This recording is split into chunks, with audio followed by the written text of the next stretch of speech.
Bulldogs teammates get around Tom Boyd. There was some pretty blatant turnovers from both sides that probably didn't appeal to the purists. Luke Beveridge Related Man's best friend, Caleb loses longtime companion. Western Bulldogs coach Luke Beveridge was heartened by his young players not losing their nerve from a shocking performance in Perth last round.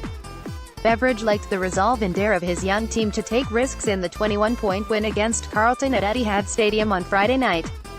"It was terrific and we always encourage that," Beveridge said. "Bulldogs v Blues, all the news and numbers. Some of our players are more capable than others to pull off the inside kicks, and at times we looked good and created those open plays.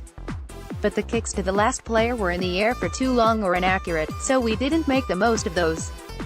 As I said the other day, we couldn't be as bad as we were last week, but at times tonight, there were still some head-scratchers." Beveridge explained confusion in numbers of each line prompted him to briefly leave his elevated coach's box and direct players from the interchange bench in the third quarter. Talking points: Caleb loses his longtime companion. There was just a bit of confusion around the numbers game.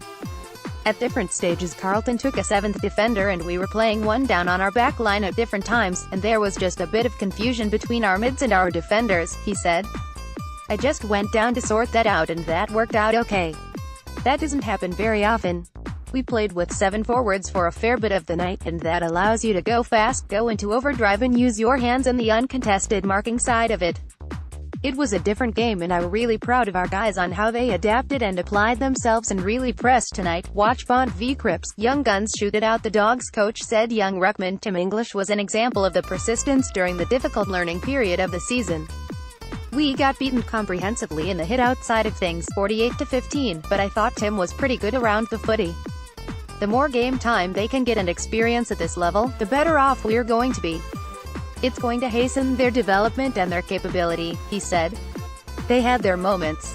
There was some pretty blatant turnovers from both sides that probably didn't appeal to the purists.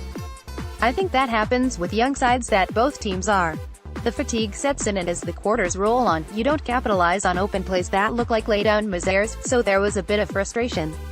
Premiership forward Tom Boyd took 6 marks, kicked 1.3 and had turns helping English with the ruck work against Blue Andrew Phillips, in his second game this season. Watch Luke Beveridge's full media conference. "We got the ball to him with some appealing type kicks that gave him a look. He should have kicked a couple more and that was a bit frustrating," Beveridge said. "Some of those set shots we missed and put ourselves under pressure. That was a concern throughout the night. Charlie Curnow had kicked that second last shot he had, that would have put them within 11 points and, for all the play, it wasn't going to be a nice spot to be in.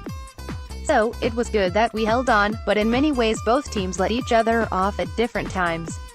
The Bulldogs' forward 50 pressure was also solid in a bid to climb the AFL ladder after an inconsistent start to the season. "It was definitely an improvement on other weeks, so we'll keep pursuing that. We will be a very good forward half-pressure team again. When we create opportunities, we just have to make sure we take them off that pressure," Beveridge said. Watch Lipinski files away one of his 3 goals.